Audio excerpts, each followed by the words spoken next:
Hello everyone. तो स्वागत है एक बार फिर से आपके अपने यूट्यूब चैनल अनलॉकिंग इक्वेशंस पर। इस वीडियो में हम डिस्कस करने जा रहे हैं अब पीजीटी मैथमेटिक्स चंडीगढ़ का जो एग्ज़ाम हुआ था उसके क्वेश्चन पेपर एंड सॉल्यूशन को। इससे पहले वाली वीडियोस में हमने चंडीगढ़ टीजीटी मैथमेटिक्स के एग्ज़ाम का एनालिसिस किया, डिस्कशन की। तो होप सो वो आपके लिए काफ़ी यूज़फुल रहा होगा। जो भी students TGT, PGT, master cadre, lecture cadre, KVS, NVS, रीट्रिपल-एसबी की तैयारी कर रहे हैं, उनके लिए ये एग्ज़ाम डिस्कशन देख लेना काफ़ी यूज़फुल रहेगा। तो स्टार्ट करते हैं अभी पीजीटी मैथमेटिक्स। इस वीडियो में आपको 30 क्वेश्चंस मिलेंगे पहले, और काफ़ी यूज़फुल रहेंगे ये क्वेश्चंस भी। First question, if f x equal to x square function given है, then the value of c such that the gradient of कोड बिटवीन 0 0 एंड 1 1, बिटवीन 0 0 एंड 1 1 के बीच में कोई कोड है,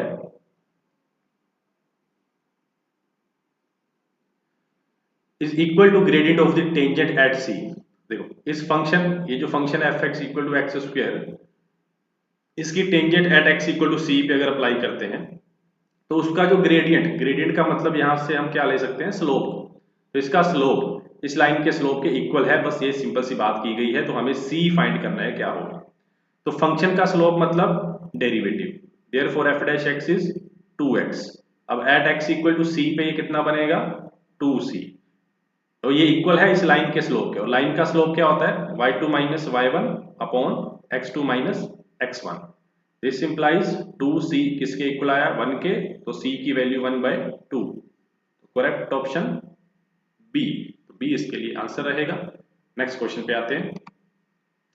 question number 2, if z equal to X plus iota Y, then z minus iota plus z plus iota equal to 4, ये क्या represent करेगा। देखो आपने एक इलिप्स 2D में अपनी इलिप्स पढ़ा है, और इलिप्स में आपने एक इसकी प्रॉपर्टी की होगी। एक इलिप्स की प्रॉपर्टी है कि अगर ये यहाँ पे फोकाई होते हैं एस एस डैश, और ये पी है, पी से इसका distance P S plus P S dash, दो फिक्स पॉइंट से डिस्टेंस, ये किसके इक्वल आता है, 2a के, लेंथ ऑफ मेजर एक्सिस के इक्वल। तो इस तरह की अगर कोई प्रॉपर्टी सेटिस्फाई कर रही हो कोई कर्व 2D में, तो हम उसको इलिप्स के नाम से जानते हैं, ये इलिप्स वाली फॉर्म होगी। बट यहाँ पे अब 2D वाला काम नहीं है, यहाँ पे कॉम्प्लेक्स एनालिसिस की बात की गई है। यहाँ पे कॉम्प्लेक्स नंबर से कॉम्प्लेक्स एनालिसिस में इस क्वेश्चन को शिफ्ट कर सकते हो कि z अगर x प्लस आइटा y है, तो इसमें अगर z की वैल्यू पुट करोगे तो क्या मिलेगा। देखो एक तो काम है कि हम इसको प्रॉपर सोल्व करें, z की वैल्यू x प्लस आइटा y यहाँ पे पुट करें और इसका मोड लें, देन स्क्वेयरिंग वगैरह करके अपने पास आंसर निकल के आएगा। और दूसरा वे क्या है कि अगर z minus Z one plus z minus Z two, ऐसी कोई शक्ल आपको नजर आती है और इक्वल टू k है, तो एक रिलेशन होता है z1 माइनस z2 का मोड करो और k लो। अब यहाँ पे देखो z1 माइनस z2 की बात, z1 यहाँ पे कितना होगा, आयोटा, और दूसरा कितना होगा, माइनस आयोटा। तो आयोटा माइनस माइनस आयोटा, इसका मोड किया कितना आ गया, ये बन गया अपने पास 2 आयोटा। 2 आयोटा का मोड कितना आ जाएगा, 2, और k की वैल्यू कितनी है, 4। k क्या है, ग्रेटर है z1 माइनस z2। तो ये कंडीशन आपको ध्यान में रखनी है कि अगर ऐसा आए k greater than z1 minus z2, तो ये इक्वेशन हमेशा क्या बनती है, इलिप्स के। ठीक है, इसका ध्यान रखना कि अगर k ग्रेटर देन है z1 minus z2, then it will be ellipse. तो ऑप्शन बी इसके लिए करेक्ट होगा। Next question, for the function fx mod sin 4x plus 3 the minimum and the maximum value। अब देखो मिनिमम वैल्यू मैक्सिमम वैल्यू बतानी है, क्योंकि sin 4x हमेशा किस में लाई करता है, -1 to 1। साइन के अंदर कुछ भी हो, साइन के अंदर यहाँ पे कोई भी क्वांटिटी पड़ी हो, तो ये हमेशा लाई किस में करता है, -1 to 1 के अंदर। चाहे sin 4x है, ये भी -1 to 1 के अंदर। अब हमें और क्या चाहिए, +3। तो sin 4x में ऐड कर दो 3, सब तरफ 3 ऐड कर दो, यहां भी 3 ऐड कर दो। तो अंदर वाली ये क्वांटिटी किस में लाई करेगी, 4, और इधर कितना आ जाएगा, 2, प्लस 2 to 4। अब मोड करेंगे तो क्या हो जाएगा, मोड भी तो इसी में लाई करेगा ना, क्योंकि ये पॉजिटिव बन चुके हैं। देयरफॉर जो इसका मोड है ये किसको बिलोंग करेगा, 2 to 4 क्लोज इंटरवल। ठीक है, तो इसके लिए भी करेक्ट ऑप्शन कौन सी बनी, सी। ठीक है जी, तो सिंपल सा हमें fx बनाना था और उसके बाद हमें चेक कर लेना था वैल्यूज किसमें लाई कर रहे हैं। Next fourth question, z equal to x plus iota y complex number है, then which statement is not correct. Sine x is bounded, ध्यान रहे कि x है ओनली और x किसको बिलोंग कर रहा है, रियल को, तो साइन x तो बाउंडेड होता है, अभी हमने पीछे किया, क्योंकि साइन x कुछ भी हो लाई किसमें करता है, -1 to 1 में। e raised to power x is not bounded, बिल्कुल, क्योंकि ये किसको अप्रोच कर जाता है, इन्फिनिटी को, at x approaches to infinity. Bounded unbounded की बात करनी है अगर हमें, तो हमें सिर्फ इतना देखना है कि क्या फंक्शन इन्फिनिटी तक या फिर माइनस इन्फिनिटी तक किसी भी तरह से पहुंच सकता है, फाइनाइट पे या इनफाइनाइट पॉइंट पे। मतलब इनफाइनाइट पॉइंट का मतलब इन्फिनिटी को अप्रोच करने पे, अगर ऐसा हो सकता है तो फंक्शन अनबाउंडेड होगा, अगर इन्फिनिटी तक नहीं जा सकता देन फंक्शन बाउंडेड होगा। अब साइन जेड, साइन जेड का ध्यान रहे, कई बार ये गलती से बाउंडेड लग जाता है, बट क्योंकि यहाँ पे जेड है और Z X plus iota Y है, यहाँ रियल से बात निकल के कॉम्प्लेक्स में चली गई, तो इसलिए जितने भी ये टिग्नोमेट्रिक फंक्शन है, चाहे वो साइन जेड है, कोस जेड है, tan जेड है, कोई भी है, ये सारे के सारे क्या होते हैं, अनबाउंडेड। तो साइन जेड इज बाउंडेड बोला गया, इसलिए ये ऑप्शन गलत होगी, गलत ही पूछा गया था, देन ये ऑप्शन करेक्ट होगी। फोर्थ भी देख लेते हैं, ई रेस्ट पर आइटा एक्स। देखो ई रेस्ट पर आइटा एक्स कैसे ओपन होता है, cos X plus iota sine X, ये बनता है, मोड करेंगे दोनों तरफ तो क्या आ जाएगा, cos square x plus sine square x, और ये किसके इक्वल होता है, 1 के, तो ये तो बाउंडेड होगा क्योंकि इसका मोड ही पूछा गया था, इसलिए करेक्ट ऑप्शन सी ही रहेगी, जो कि इनकरेक्ट वाली फॉर्म में सही है। Next question number 5, the value of z such that e raised पर z equal to minus iota. देखो e raised to power iota के किसके इक्वल होता है, कोस के प्लस आयोटा साइन के, ये होता है। अगर हम k को रिप्लेस कर दें पाई बाय 2 से, देन ये क्या बन जाएगा, cos pi by 2 plus iota sine pi by 2, और कोस पाई बाय 2 होता है 0 plus iota sine pi by 2 कितना होता है, 1। दैट मीन्स आयोटा को हम अगर e की पावर में लिखना चाहें तो क्या लिखेंगे, e रेस्ट पर आयोटा पाई बाय 2। ठीक, इसी तरह माइनस आयोटा को क्या लिख सकते हैं, e raised to power minus iota pi by 2, लिख दिया। तो यहां पे आ गया e raised to power z था, हमने इस माइनस आयोटा को रिप्लेस कर रहे हैं e रेस्ट पर माइनस आयोटा पाई बाय 2 से। तो पहली बात तो हमें कंपैरिजन से पता लग गया कि z क्या होगा, माइनस आयोटा पाई बाय 2 तो जरूर होगा, ये तो कंफर्म है। अब क्योंकि साइन और कोस दोनों क्या होते हैं, पीरियोडिक फंक्शन, तो अगर साइन पाई बाय 2 पे जितना भी आंसर दे रहा है 1 दे रहा है, तो उतना ही आंसर तो वो 2n pi plus pi by 2 पे देगा, क्योंकि ये इसका पीरियड होता है, 2 पाई 4 पाई 6 पाई सारे इसके पीरियड होते हैं, तो उतना ही आंसर इसने भी देना है।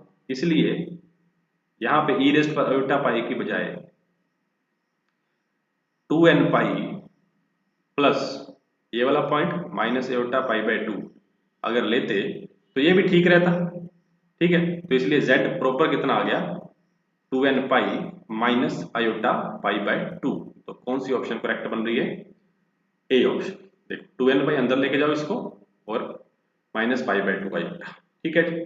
फिफ्थ क्वेश्चन का answer A option. Next question number 6, if w equal to z square and w को u प्लस आइटा v में रिप्रेजेंट किया गया, जेड स्क्वायर, और जेड क्या है, x plus iota y, x plus iota y का square क्या होगा, ओपन करेंगे तो x square plus iota y square कर रहे हो और 2x अयोटा वाई, देखो तो ये x square minus y square plus iota 2x y, ठीक। तो ये अपने पास u हो गया और ये अपने पास v हो गया। ये फंक्शन भी कैसा आया है, कॉम्प्लेक्स वैल्यूड फंक्शन ही आया है। w भी कॉम्प्लेक्स वैल्यूड फंक्शन, अभी तक ये कुछ प्रॉपर शेप नहीं बनी इसकी। देन w क्या रिप्रेजेंट करेगा ये पूछा गया। अब देखो कोई प्रॉपर शेप ही नहीं बनी, तो ना तो ये पैराबोला लिख रहा है हमें, ना ही सर्कल है, ना ही इलिप्स है, तो नन ऑफ दिस आंसर होगा इसका, क्योंकि ये कोई प्रॉपर शेप नहीं बन रही है, ठीक है। तो इसमें गलती से कोई स्क्वायर देख के x square minus y square का हाइपरबोला नहीं लगा देना, ऐसा कुछ नहीं था इसमें। क्वेश्चन नंबर 7, s गिवन है 1/2 into 3 4 into 5 6 into 7 टाइप। तो देखो s को अगर जनरल फॉर्म में लिखोगे तो क्या बनेगा, 2n into 2n plus 1, ठीक है, और ये समेशन में चल रहा है सब कुछ। तो समेशन में क्या बना, 2n इंटू 2n स्क्वायर हो गया प्लस 2n, मतलब ये बन गया summation 1/4n square plus 2n। तो ये फॉर्म बन गया 1/4n स्क्वायर प्लस 2n। और हमें पता है कि 1/n स्क्वायर ये वाली जो सीरीज होती है ये कन्वर्जेंट होती है। कन्वर्जेंट सीरीज का मतलब क्या है कि इसका सम एग्जिस्ट करेगा, फाइनाइट एग्जिस्ट करेगा बाय पी टेस्ट। ये आपने पढ़ा होगा कि 1/n raised power p summation, ये सीरीज कन्वर्जेंट कब होती है, इफ p ग्रेटर देन 1, और डाइवर्जेंट कब होती है, when p less than equal to 1। तो 1/an square plus bn plus c, इस सीरीज को हम कंपेयर कर सकते हैं n स्क्वायर से, हाईएस्ट जो भी इसकी पावर है, इस फॉर्म के अप्रोक्सीमेटली ऐसा बिहेव करेगी। तो ये वाली सीरीज कन्वर्जेंट है तो ये भी कन्वर्जेंट होगी। तो इस तरह से 4n स्क्वायर प्लस 2n भी 1/n स्क्वायर जैसा बिहेव रखेगा, तो ये सीरीज भी कन्वर्जेंट होगी। कन्वर्जेंट होगी तो इसका जो सम है वो पक्का फाइनाइट आएगा, इसलिए आंसर ए ऑप्शन। ठीक है जी, तो कोई भी मतलब ऐसी सीरीज हो n स्क्वायर प्लस 1 है, 1/n स्क्वायर माइनस 1 है, 1/n square plus 5n plus 6 है, इन सब का बिहेवियर कैसा ट्रीट करेंगे हम 1/n स्क्वायर जैसा, और इसको देख के ऑप्शन फिल कर सकते हैं। Next question number 8, which of the following statement is not correct. Every group of prime order is cyclic, जो कि बिल्कुल सही है। Every group of prime order cyclic होता है। An infinite cyclic group has more than 2 generator, ये गलत बात कर गया। मोर देन 2 नहीं होते, अगर इनफाइनाइट साइक्लिक ग्रुप है तो उसके 2 ही जनरेटर होते हैं। एग्जांपल, सबसे अच्छी एग्जांपल कौन सी होगी, जेड अंडर एडिशन की बात करें तो साइक्लिक है, जिसके जनरेटर कौन से हैं, -1 एंड 1, 2 ही जनरेटर होंगे इसके, इससे ये पूरा ग्रुप जनरेट होता है। तो ये हमने थ्योरम में पढ़ी होती है, every infinite cyclic group has exactly 2 generators, एक खुद और एक उसका inverse. Every subgroup of a cyclic group is cyclic, ये तो बात सही है। If a finite group of order n contains an element of order n then group must be cyclic, तो ये ठीक है। अगर ग्रुप का ऑर्डर एलिमेंट के ऑर्डर के इक्वल आ जाता है देन ग्रुप पक्का साइक्लिक होता है। बाकी सारी बातें ठीक हैं, इसलिए इनकरेक्ट में हम बी ऑप्शन को सही करेंगे, जो कि गलत वाली बात है। Next 9th question, summation 1/n into log n raise to power p, same वही काम जैसा हम p सीरीज में कर रहे हैं, 1/n raise to power p जैसा इसका भी behaviour, 1/n log n raise to power p भी p सीरीज की तरह काम करेगा। कन्वर्जेंट होगा if and only if p greater than 1। Option C इसके लिए करेक्ट होगी। ठीक है, चलिए, क्योंकि इस तरह से थोड़ा, वैसे इस तरह से काम करेंगे नहीं, पर ध्यान में रहे कि जैसे 1/x log x आप इंटीग्रेशन में करते हो, अगर इस इंटीग्रेशन में चेंज करना चाहो, ऐसे इंटीग्रल टेस्ट से ये होगा, पर मैं इसको इस तरह से ध्यान रख रहा हूँ कि log n का अगर आप डेरिवेटिव करते हो तो 1/n, ये साथ में पड़ा है, तो ये कैसा ट्रीट करो इसको, 1/, आप log n को t पुट करते हो तो t रेज़ पर p जैसा बिहेवियर आ गया ना, तो वही p सीरीज में कन्वर्ट हो गया ये, तो इसलिए p ग्रेटर देन 1 वाला कन्वर्जेंट इसके ऊपर लगा देना चाहिए, हमें ज्यादा टेस्ट में नहीं पढ़ना चाहिए इसके। Next 10th, x follows a binomial distribution with parameter n and p 1/3, binomial distribution b n p binomial distribution होता है जिसके दो पैरामीटर होते हैं n and p, जहाँ की हमें n 100 गिवन है और p की वैल्यू 1/3 है, और हमें पता है कि p प्लस q किसके इक्वल होता है इसमें 1 के, देयरफॉर q की वैल्यू कितनी आ गई 2/3। और बाइनोमियल डिस्ट्रीब्यूशन में प्रोबेबिलिटी कैसे निकाली जाती है, किसी पॉइंट पे NCR, p raise to power r, q raise to power n minus r। p success की प्रोबेबिलिटी होती है और q फेलियर की, तो सक्सेस कितनी बार चाहिए, r time, failure n minus r time हो जाएंगे। n की value 100, CR, p is 1/3 raise to power r, q की value 2/3 raise to power 100 minus r। ठीक है, तो ये क्या बन गया, 2 raise to power 100 minus r इधर चला गया ऊपर, और नीचे कितनी बन गई 3 रेज टू पावर 100, और साथ में चल रहा है 100 CR। ये प्रोबेबिलिटी r पे बनेगी। पूछा क्या गया है, x follows binomial distribution with parameter n is maximum when r equal to, इसकी वैल्यू मैक्सिमम कब होगी, कौन से r के ऊपर इसकी वैल्यू मैक्सिमम बनेगी। 100 CR 2 raised to power 100 minus R over 3 raised to power 100। अब देखो यहाँ से हमें कुछ डायरेक्ट पता नहीं लग रहा कि आर की कितनी वैल्यू पे ये मैक्सिमम बनेगा, तो यहाँ पे थोड़ा ध्यान रखना है कि जब मैक्सिमम की बात आती है तो ये बात रिलेटेड होती है मोड के साथ। तो probability x equal to r की बात कर रहे हैं, तो बायनोमियल डिस्ट्रीब्यूशन का जो फंक्शन है ये मैक्सिमम प्रोबेबिलिटी कब देता है, जब मोड के इक्वल होता है। और बायनोमियल डिस्ट्रीब्यूशन का मोड क्या होता है, n+1 इंटू पी फाइंड करते हैं। तो n+1 इंटू पी, n कितना है 100 प्लस 1, p की वैल्यू 1/3, 101/3 डिवाइड करेंगे तो ये कितना आ गया 33 2/3 मिक्स्ड फ्रैक्शन में। अब क्योंकि ये इंटीजर नहीं है तो इंटीजर में कितना ले सकते हैं, इसका ग्रेटर इंटीजर 33। तो जब हमें इस बायनोमियल डिस्ट्रीब्यूशन के मैक्सिमम की बात करनी है तो ध्यान रखना है कि मोड निकालो इसका। और मोड कैसे निकाला जाता है, n+1 इंटू पी करके। जो ये वैल्यू देगा वही वैल्यू होगी r की, जहां पे आंसर मैक्सिमम आएगा। तो r इक्वल टू 33 निकलेगा जहां पे इस सारे के सारे प्रोबेबिलिटी की वैल्यू मैक्सिमम होगी।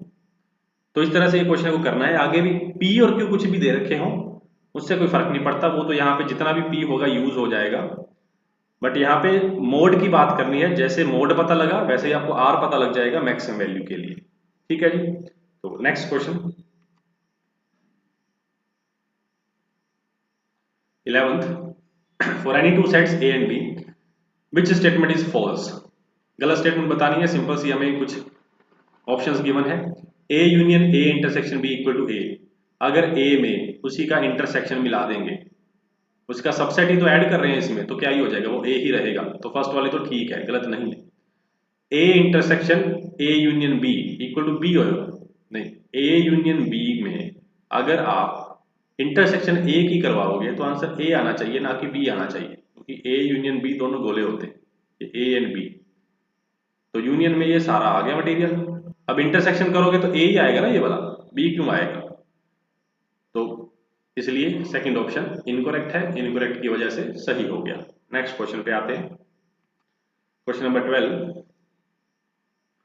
set A has m elements and B has n elements, Pn represent the number of elements in power set, therefore power set of A में कितने elements हो जाएंगे, ये हमें पता है 2 raised to power m। Power set of B में कितने एलिमेंट्स हो जाएंगे 2 raised to power n। इतना काम करके रखें। which statement is false। Power set of A equal 2 raised to power m जो ठीक है, false पूछा गया, 2 raised to power n ठीक है। A यूनियन B में ये होगा। अब A यूनियन B का कुछ पक्का तो नहीं है ना कि इतने एलिमेंट आएंगे। Number of elements in A union B क्या होते हैं, m होंगे प्लस n होंगे माइनस इंटरसेक्शन भी तो होगी। अब इंटरसेक्शन के बारे में तो बोला नहीं गया कि ये जीरो है, या डिसजॉइंट सेट बोले नहीं गए, तो इसलिए हम ये पक्की गारंटी नहीं ले सकते कि यही होगा। इसलिए एलिमेंट्स कम भी हो सकते थे A यूनियन B में। तो ये ऑप्शन इनकरेक्ट है, इनकरेक्ट की वजह से सही है क्योंकि फॉल्स पूछी गई थी। ठीक है। Next question number 13, if x belongs to natural numbers and x belongs to 1 to 9 interval, 1 to 9 में कितने नेचुरल नंबर होते हैं 2 3 4 5 6 7 8। तो 3 3 6 और एक 7 नेचुरल नंबर्स हैं। देन नॉन ट्रिवियल का मतलब 5 हमें नहीं लेना। और प्रॉपर सबसेट का मतलब कि हमें x भी नहीं लेना, ना तो x लेना है ना 5 लेना है, 2 का नंबर कट गया यहां से। तो नंबर ऑफ सबसेट्स पूछे गए। टोटल सबसेट्स कितने होते हैं 2 raised to power 7 हो जाएंगे। बीच में से एक 5 चला गया और एक x चला गया, तो 2 सबसेट बीच में से चले गए, बाकी बचे प्रॉपर, तो ये आंसर होगा। तो ऑप्शन कौन सी बनी, बी। ठीक है। Next question number 14, sin x equal to 1 when x belongs to 0 to pi. अब sin x की वैल्यू 1 कहां पे होती है, तो π/2 पे होती है, और उसके बाद पाई माइनस π/2 पे होती है। पाई माइनस π/2 कितना हो गया, π/2 ही होगा। समझ लो कि ये फर्स्ट क्वाड्रेंट में, अब फर्स्ट क्वाड्रेंट में तो ये खुद ही आ गया π/2, या सेकंड में बात करें तो फिर खुद आ गया, थर्ड फोर्थ में तो नेगेटिव होती है, और आगे जाएंगे तो पाई से बढ़ जाएंगे, पाई से आगे हमें जाना नहीं। तो सेट में कितने एलिमेंट आए, जहां पे 1 आंसर देगा, एक ही एलिमेंट आया π/2, तो ये सेट पक्का क्या होगा, फाइनाइट सेट। सिंगलटन सेट होता तो भी सही होता। तो सी ऑप्शन इसके लिए करेक्ट बना। Next question number 15, the set x belongs to rational numbers, x square लाई कर रहा है 2 to 3 में, x square lie between 2 to 3। तो x किस में लाई करेगा, यहां पे ये देखना कि x किस में लाई कर सकता है। अगर x 2 to 3 में लाई कर रहा है। एक तो यहाँ पे माइंड में आएगा कि √2 to √3 में लाई कर जाएगा, बट ये आधा हिस्सा है ना, नेगेटिव भी तो हो सकता था। नेगेटिव में क्या होता, -√3 से लेके -√2, अगर इसमें लाई करता तो भी तो हम बोल सकते थे। तो इसलिए ये इनकी यूनियन के ऊपर बात हो रही है कि ये वाला सेट आएगा -√3 to -√2, open interval union √2 to √3। ठीक, देन सेट है सुप्रीमम इन क्यू। इसका सुप्रीमम किस तरफ जा रहा है, √3 की तरफ जा रहा है।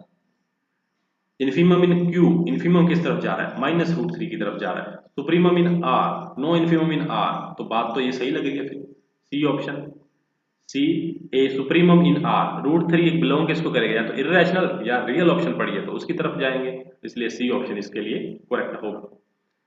ठीक है जी, next 16, domain of the function. Domain of function देखने के लिए एलसीएम अगर अंदर वाले का लो x² -1 ओवर x², इसका रूट प्लस x²। देखो इसकी डोमेन तो रियल है, इसको कोई प्रॉब्लम नहीं, साइड करो इसको। ये अंदर वाला पॉजिटिव होना चाहिए, x² तो पॉजिटिव ही होगा, जीरो छोड़ देंगे बस। तो x² को ग्रेटर देन होना पड़ेगा 1 के, इक्वल टू 1 हो गया चलेगा, बस इक्वल टू 0 नहीं होना चाहिए। तो correct option A. Clear, x² greater than equal to 1 है तो ये इसकी डोमेन होगी। Next 17, function ax plus b then f inverse बताना है हमें। देखो इनवर्स निकालने के लिए क्या करेंगे, ax प्लस बी इसको रख दो y के इक्वल, यहां से x की वैल्यू निकालो, ये सारा सामान उधर ले जाओ। x की वैल्यू कितनी आ गई, y माइनस बी अपॉन ए। तो अगर x में आंसर लिखना है f इनवर्स x, तो इसको क्या लिख देंगे, x माइनस बी अपॉन ए। y को वापस x में रिप्लेस कर दो तो ये आपका इनवर्स निकल आएगा। तो करेक्ट ऑप्शन कौन सी बनी, ए। ठीक है, तो सिंपल सा ये काम था। Next question, question number 18, the function this is even है या ओड है। आसान सा क्वेश्चन आया है, x³ minus x into sine x. अब साइन एक्स हमें बच्चे को पता है कि ये वाला तो ओड फंक्शन होता है क्योंकि माइनस बाहर निकालता है। इसमें भी अगर x को माइनस एक्स करोगे ये भी माइनस बाहर देगा, ये भी माइनस बाहर देगा, तो ये भी ओड फंक्शन है। और ओड इंटू ओड क्या होता है, इवन। तो ओड इंटू ओड दे रखा था इसलिए ये even function, correct option B. Question number 19, log e⁻³ minus e⁻² minus this equal to है, देन x कौन सी वैल्यू होगी। देखो x की वैल्यू 1 बाई ऑप्शन जाओ, log ये क्या बन जाएगा, e3 माइनस e2 मतलब e³ minus e² minus log e minus e⁻0 कितना होता है 1। इसको ध्यान से देखोगे अगर तो e⁻² इसमें से कॉमन आ रहा है, अंदर e माइनस 1 बचा, ये माइनस log e माइनस 1 बचा हुआ है। तो यहाँ पे log की प्रॉपर्टी यूज हो जाएगी, log e² plus log e minus 1 minus log e minus 1, ये कटेंगे, ये 2 आगे आ जाएगा, log की प्रॉपर्टी 2 log e, और log e कितना होता है 1, तो 2 इंटू 1 कितना हो गया 2। तो इसका मतलब यही इसको सेटिस्फाई करेगा, तो बाई ऑप्शन करने वाला था, ए option correct. Question number 20, domain of the function sine inverse 1 minus x over 1 plus x. Sine inverse 1 minus x over 1 plus x. Sine inverse की डोमेन देखो क्या होती है, जब भी साइन इनवर्स की बात करते हैं हम, सिंपल साइन इनवर्स एक्स की, तो इसकी डोमेन क्या होती है, -1 to 1 से लेके -π/2 to π/2, ये इसकी रेंज हो जाती है। इधर -1 to 1 होता है। तो ये वाला जो अंदर वाला मटेरियल है ये सारा का सारा किस में लाई करना चाहिए, -1 to 1 में, तभी आगे तक बात चलेगी, तभी हम डोमेन के ऊपर बात कर सकते हैं। तो x greater than equal to 0 होगा, x less than equal to 0 होगा, x बिलोंग्स टू r होगा या नन ऑफ दिस होगा, इनमें से हमें बात करनी है कि क्या होगा। देखो ऑप्शंस को ध्यान से देखिए, अगर x बिलोंग्स टू r, तो अगर आप x को -1 लेते हो तो नीचे तो गड़बड़ होगी, तो 0 बन गया, नीचे इन्फिनिटी की तरफ निकल गया, तो ये तो नहीं होगा, बाहर करो इसको, एग्जिस्ट नहीं करेगी वैल्यू। और x less than equal to 0 पे भी तो ये प्रॉब्लम आएगी, इसके पास भी तो -1 पड़ा है, ज्यादा क्यों सोचे हम, इसलिए ये वाली ऑप्शन भी पक्का गलत है। x greater than equal to 0, positive number कुछ भी पुट करो, 1 माइनस एक्स और 1 प्लस एक्स में से कौन बड़ा होगा, 1 माइनस एक्स छोटा है, ये छोटा है, ध्यान रखें ये छोटा है, स्मॉल है, जब भी आप x को पॉजिटिव पुट कर रहे हो, और ये लार्ज है, स्मॉल अपॉन लार्ज क्या होता है, लेस देन 1, तो इसलिए अंदर वाली जो वैल्यू है, अगर 0 पुट करोगे तो इक्वल टू 1 भी आ जाएगा, आंसर अंदर लेस देन इक्वल टू 1 ही रहेगा, इसलिए ये डोमेन का काम करेगा। तो ए ऑप्शन इसके लिए करेक्ट हुई। ठीक है जी, इस तरह से इस क्वेश्चन को देखना था। नेक्स्ट,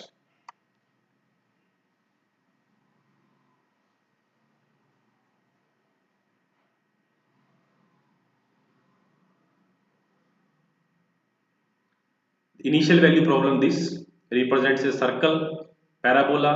तो ये इनिशियल वैल्यू प्रॉब्लम का जो सॉल्यूशन है उसकी बात की गई है कि ये किसको रिप्रेजेंट कर रहा है। देखो सिंपल सी ये वेरिएबल सेपरेबल फॉर्म है, वेरिएबल इसके सेपरेट करोगे, 1 माइनस एक्स के साथ आ जाएगा dx, इंटीग्रेशन करेंगे तो y minus one square upon two, इसको वाई स्क्वेयर माइनस वाई ना करो क्योंकि फिर 2-3 स्टेप और करने पड़ेंगे। इसका इंटीग्रेशन स्क्वेयर अपॉन टू और अंदर वाले का derivative -1 plus c by two. ठीक है, तो टू टू कैंसिल कर दो, सी की जगह हमने सी बाई टू ले लिया ताकि जल्दी हो जाए काम। तो ये यहाँ पे क्या बन जाएगा, x minus one square plus y minus one square equal to सी।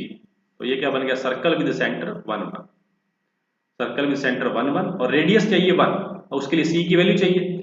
अब उसके लिए पॉइंट दे रखे हमें 1 0, सेटिस्फाई करवा दो इसमें, एक्स को 1 और वाई को 0 पुट करोगे तो सी की वैल्यू भी कितनी आ जाएगी 1। तो सेंटर भी 1 1 और रेडियस भी 1 मैच करके, इसलिए ए ऑप्शन इसका करेक्ट है। यहाँ x 1 माइनस एक्स था, यहाँ x माइनस वन कर दिया तो कोई फर्क नहीं पड़ेगा क्योंकि ऊपर स्क्वायर है, x माइनस वन स्क्वायर को आप 1 माइनस एक्स का स्क्वायर लिख सकते हो, तो कोई दिक्कत नहीं। तो ये करेक्ट हुआ। नेक्स्ट क्वेश्चन पे आते हैं, question number 22, differential equation which represents the family. Differential equation बनाने के लिए आर्बिट्रेरी कांस्टेंट्स को रिमूव करना होता है। तो एक स्टेप डेरिवेटिव पे लगा दो, 2y dy by dx, सामने हुआ 4a, 2 से ये 4 वाला कैंसिल करो तो a की वैल्यू कितनी आ गई, y by 2 dy by dx। इस a को वापस फैमिली में पुट कर दो, जो इक्वेशन हमें गिवन है 4a की value y by 2 dy by dx और इनटू लगा दो x। एक y से y कैंसिल हो जाएगा, 2 से ये 2 उड़ जाएगा तो y कितना बचा 2x dy by dx। Option A इसके लिए करेक्ट होगा। ठीक है जी, next 23, if A set has 5 elements, इसके अंदर 5 एलिमेंट्स हैं, and set B has 6 element, then number of bijective function, bijective function मतलब 1 1 प्लस ऑन टू। देखो ए से बी अगर 1 1 फंक्शन चाहते हो तो कंडीशन क्या यूज करनी होती है, number of elements in A should be less than equal to number of elements in B होने चाहिए। अगर ऑन टू फंक्शन चाहिए हो तो number of elements in B को होना पड़ेगा less than equal to number of elements in A, तभी ऑन टू बनेगा। ऑन टू के लिए बी के एलिमेंट कम होने पड़ेंगे, 1 1 के लिए ए के एलिमेंट्स को कम होना पड़ेगा, या इक्वल हो जाए दोनों की तरफ सेटिंग हो जाएगी।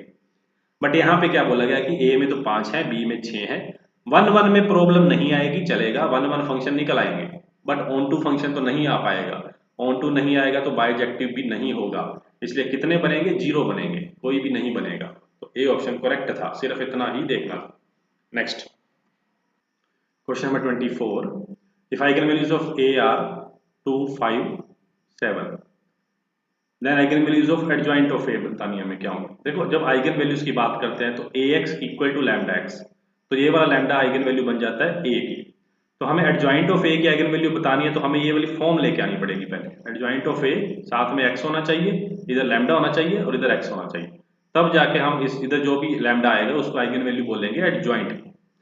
तो देखो हमें ये पता है कि a की अगर आइगन वैल्यू लैम्डा हो तो a इनवर्स की आइगन वैल्यू क्या हो जाती है, 1 अपॉन लैम्डा, सिंपल उसका उल्टा कर दो। तो इसका मतलब a इनवर्स x किसके इक्वल होता है, 1 अपॉन लैम्डा इंटू एक्स के। तो a इनवर्स की वैल्यू भी सबको पता होगी, ये होता है adjoint of a upon a determinant equal to 1 upon lambda into x. Therefore adjoint of a और x, a डिटरमिनेंट कांस्टेंट उधर ले जाओ, a determinant over lambda of x। तो एडजॉइंट की वैल्यू होती क्या है, ए डिटरमिनेंट ओवर लैम्डा। अब ए डिटरमिनेंट कितना आया, देखो डिटरमिनेंट क्या होता है, प्रोडक्ट ऑफ आइगन वैल्यूज, ये पढ़ा हुआ है ना मैट्रिक्स में, अगर हमें आइगन वैल्यूज गिवन है तो प्रोडक्ट ऑफ आइगन वैल्यूज क्या बन जाता है, डिटरमिनेंट। तो ए डिटरमिनेंट ये आ जाएगा 2 5 7 का मल्टीप्लाई डिवाइड बाय पहली आइगन वैल्यू अगर करोगे तो कट गया, एक आइगन वैल्यू पक्का कौन सी आएगी 35। अब जब डिटरमिनेंट को हम डिवाइड करेंगे दूसरी आइगन वैल्यू से तो दूसरी कौन सी आएगी 14 और तीसरी पक्का क्या आएगी 10, तो ऑप्शन कौन सी बन जाएगी डी। तो इस तरह से क्वेश्चन करना था, या याद रहे जल्दी हो जाएगा कि एडजॉइंट ऑफ ए की आइगन वैल्यू क्या होती है, ए डिटर्मिनेंट ओवर लैम्डा। डिटर्मिनेंट और लैम्डा की वैल्यू पुट करते चलो और आंसर निकालते चलो, D option correct. Next question, question number 25, a real valued function fx is differentiable at x equal to a। Differentiable है therefore वो continuous पक्का होगा, ये हमें पता होना चाहिए। इसलिए राइट लिमिट लेफ्ट लिमिट के इक्वल आएगी, बट पूछा क्या गया है, नॉट करेक्ट, तो ये तो करेक्ट वाली बात है। लिमिट एफ ऑफ ए के इक्वल ही होती है, ये भी करेक्ट है। लिमिट लेफ्ट और राइट इक्वल नहीं आएगी, तो ये तो सरासर नाइंसाफी है, इनकरेक्ट है। जब डिफरेंशिएबल दे दिया तो कॉन्टिन्यूअस पक्का होगा, इसलिए सी ऑप्शन इनकरेक्ट है, तो उसको सही करें। 26, the limit x approaches to 0 e raised per minus x square minus 1 over x square। देखो x को 0 पुट करोगे तो ये 0 बन रहा है, ऊपर नीचे भी 0 बन रहा है, 0 बाय 0 बन रहा है, तो l'Hopital रूल, इसको एल हॉस्पिटल बोलते हैं, अप्लाई कर दो। ऊपर derivative e raised per minus x square into minus 2x, divide by नीचे डेरिवेटिव 2x, कट गया ये। लिमिट x अप्रोचेस टू 0, ये 0 पे कितना बन जाएगा, 1 के साथ माइनस पड़ा है तो हो जाएगा -1, तो इसकी लिमिट कितनी आई, -1, ए ऑप्शन करेक्ट।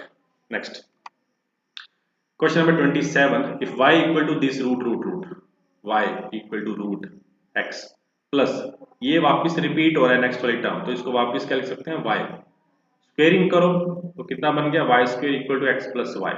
डिफरेंशिएट कर दो with respect to x, 2y dy by dx, 1 plus dy by dx, dy by dx एक तरफ ले जाओ, बाकी सब कुछ नीचे फेंक दो, तो आंसर कितना आ गया, 1/2y minus 1, option A correct है। Next 28, derivative of this with respect to this, derivative of x e raised to power x with respect to e raised to power x चाहिए, तो ये e raised to power x into x क्या बन जाएगा, e raised to power x square, multiply हो जाती है ना पावर, तो इसको u मानेंगे, इसको v मानेंगे। log अप्लाई किया तो क्या बन गया, log u, e raised to power x log x। अब डिफरेंशिएट करो, 1/u into du by dx, इधर product rule, plus e raised to power x same और log x, इधर डेरिवेटिव करेंगे जब log v लेंगे, log लेने की जरूरत नहीं है इसमें, dv by dx कितना बन जाएगा, e raised to power x square into 2x। अब दोनों को डिवाइड कर दो ताकि हमें क्या मिल जाए, du by dv, क्योंकि u का विद रिस्पेक्ट टू v करना था, तो du by dx ले लो इंटू dx by dv ले लो, तो du by dx क्या बना, u into e raised to power x upon x plus e raised to power x log x, ये du by dx की वैल्यू पुट कर दी, divide by ये e raised to power x square into 2x। देखो u के पास क्या क्या था बाहर, x e raised to power x और इंटू आ गया e raised to power x square minus का, और नीचे पड़ा है 2x, और e raised to power x आप एक और बाहर ले सकते हो,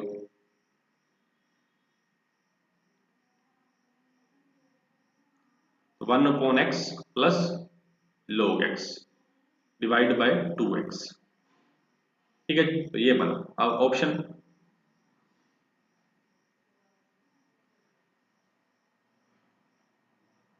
ये x के ऊपर है e raised to power x, ये बाहर वाले क्या हो गए, x minus x square, log x के नीचे कितना आ गया, 2x प्लस हो गया 1/2x स्क्वायर, तो ऑप्शन फर्स्ट ही इसके लिए करेक्ट बन गया, ठीक है जी। Next question number 29,